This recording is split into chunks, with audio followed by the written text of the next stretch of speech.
because when you have a slender majority, you're all in this together, and they really can't afford to go all over the place, because once they do that, then they all pay the consequences. Welcome back to Real Clear Politics on Sirius XM. I'm Andrew Walworth, and I'm talking with John Feehery. He's a Republican strategist and a principal at the firm EFB Advocacy. John, welcome to the program. Thanks, Andy. Good to see you. Yeah, great to see you again. So we come to you when we have news on the Hill. We've been tracking the various pieces of legislation that are supposed to come together into that one big, beautiful budget bill that the president wants. The latest is that today the House Agriculture Committee advanced changes to the SNAP program to help pay for the federal spending cuts that the White House would like to see.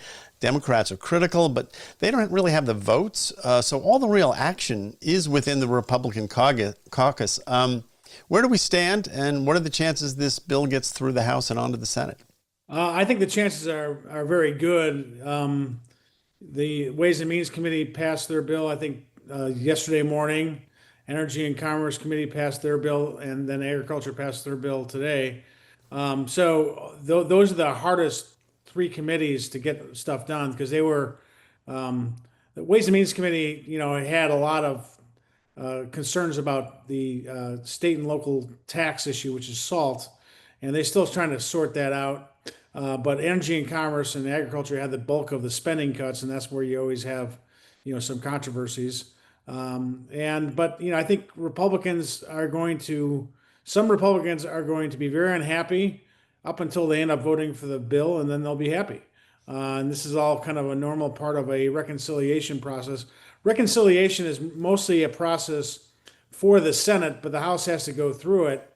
And basically what it does is it has a number in their mind which everyone has to mark up to. And it's pretty much every committee in the House, other than the Intelligence Committee and the Ethics Committee, have to mark up to that certain number.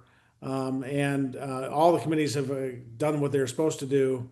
And, it's now it's in the hands of the whip and the leader and the speaker, and then ultimately the president, who's going to have to crack some heads and get these guys to vote for it who say they don't want to vote for it. Yeah. So I do the math. I think Mike Johnson can lose 3 Republicans if the rest of the caucus holds, and if the Democrats all hold, which I guess is a pretty good bet at this point. So what is the major stumbling block, do you think? Is it the SALT cap issue? Well, I think that the moderates are the ones who tend to lately fold. And they got a pretty good deal for increasing the deduction from 10,000 to 30,000. I think they're trying to go to 45,000, which would be a happy medium point. I mean, the big issue is that for Jason Smith, he was saying that if you have a combined income of $400,000, you probably don't need this deduction. You probably have enough money. But there's a lot of folks in New York who don't think that $400,000 is rich. If you're from Jason Smith's district, where the average salary, the average person makes about $24,000 a year, $400,000 seems like a lot. So this is a perfect example of how different geographies react differently to the same set of facts. I think that's the big issue. You have on the other side conservatives who don't think that there's enough spending cuts. Chip Roy especially is unhappy that they didn't cut Medicaid enough. But I'm a little skeptical, because Roy has a kind of a history of saying I'm not going to vote for something and then gets a call from the president and caves. So I would imagine that most conservatives are going to try to do what the president wants. And it raises a question about Mike Johnson, the speaker. What kind of grade do you give him on this? Because it seems like he's been pretty effective in keeping his caucus together so far, at least. I give him an A+. I think he's done a remarkable job of getting his caucus together. I mean, having such a slender majority, and really he never gets upset. He's always very even keeled. He also has credibility, because he says that we're going to do something, and they tend to do it. And I think that no one really expected them to be able to get this tax bill through the Ways and Means Committee, but working with the president and obviously working with Chairman Jason Smith, they were able to get that done. And then, kind of the underrated hero of this for the Republican perspective is Brett Guthrie, who's the chairman of the Energy and Commerce Committee. He's kind of a mild-mannered guy, but he was able to get a lot more spending cuts that people thought were going to be able to get done through the Energy and Commerce Committee, and in a way that helped the Republicans cut more taxes. So, this is the process. Johnson deserves a ton of credit. He's still a relatively new speaker, but he seems like he's growing into the job quite nicely. Yeah, and what is he doing right? I mean, when you look at his speakership, because, again, he sort of came out of nowhere. I mean, for those of us who don't follow the Hill as closely as you did, I had never heard of him even before he ended up in the speakership. And then there's all these challenges to him along the way. People thought, he's got more lives than a cat. I mean, but how does he get it done? What's the secret behind it? Well, he has the president behind him, so he's in full communication with President Trump, and Trump is the 600-pound gorilla when it comes to getting his way on the Hill. And he's got a lot of credibility, especially with all what's going on in the Middle East. And he seems to be cutting deals left and right, so that makes it a lot easier for him to come in and tell Republicans, "Hey, you need to be with me on this." I think the other thing he does, he doesn't overpromise and underdeliver. He's very matter of fact, and he also seems to have a very good attitude, a very positive attitude, upbeat. Not someone who goes off and starts screaming at people.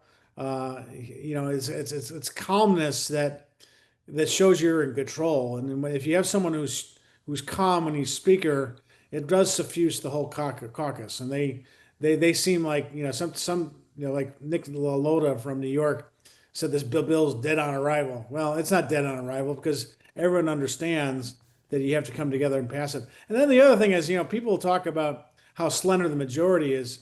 Sam Rayburn used to always say he'd rather have a 1-seat majority than a 100-seat majority, because when you have a slender majority, you're all in this together, and they really can't afford to go all over the place, because once they do that, then they all pay the consequences. I mean, there's some talk that some members of the SALT caucus were saying that we don't have to pass this because the SALT stuff will expire and we'll get all what we want next year anyway. Well, what happens then is you have the whole automatic tax increases on most of the country, including really their district. So that was never really an option. It was just kind of nonsense. And so I think that Johnson's able to see through the nonsense and find partnerships and have a good attitude, and that's really important. Yeah. You're listening to Real Clear Politics on Sirius XM. I'm Andrew Walworth. I'm here with John Feehery. And John, let's look forward a little bit. We got about 2 minutes left here. Not too early to start talking about the midterms. Conventional wisdom is that the party in power, second year of a presidential reign, loses seats in the House. How do you make, how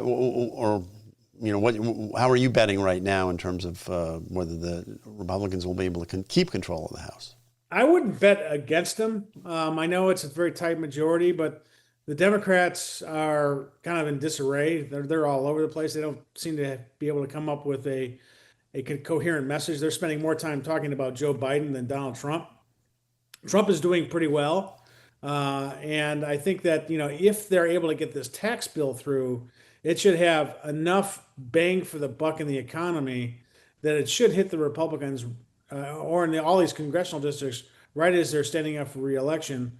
And they should be in pretty decent shape. I worked for the last majority that had a president that expanded the majority in his second term. That was George W. Bush in 2002. And we had obviously different issues, most of which had to do with security. But I do think that Trump is in a unique spot because he's not running again, even though some of his members want him to, and he seems to be hitting his stride. And I don't think that there's going to be this big revulsion against Trump that there was in 2018. So I think that that's going to help their House Republicans. So I wouldn't bet against it. Wow, interesting, because it would be like you say, it doesn't happen often that the president maintains the majority in the House, and it is so slim. If the Republicans do keep the House, that would be quite a triumph for Trump and would sort of set him up for a 4-year run as opposed to what looks like, a lot of people saying he's really got 2 years to get everything done because A, he's a lame duck, and history says that he'll lose the House. So if he maintains the House, which is an interesting prediction, it's a big deal for his presidency. I guess that's what I'm trying to say. I think that's right. And I think that, he won't be impeached again. His proposals won't be dead on arrival just to get to the Senate. And he'll have a little bit more staying power. I mean, the fact is that this is the the last 2 years of his second term. And so the talk is almost automatically going to turn to, who's his successor. And so whoever is his successor, whether it's Rubio or J.D. Vance or whoever, they're going to be in much better shape if Trump is able to keep the House and the Senate, which I think the Senate's going to happen. The House is a little bit more up in the air, but I wouldn't count it out. I would say that right now, I'd say there's a 52% chance that Republicans keep the House, which is better than most pundits give them. Yeah, well, we like those kinds of predictions here at Real Clear Politics. 52% from John Feehery. You're listening to Real Clear Politics on Sirius XM. I'm Andrew Walworth. I've been talking with John Feehery. That's our program for today. We'll see you back here tomorrow. Have a great evening.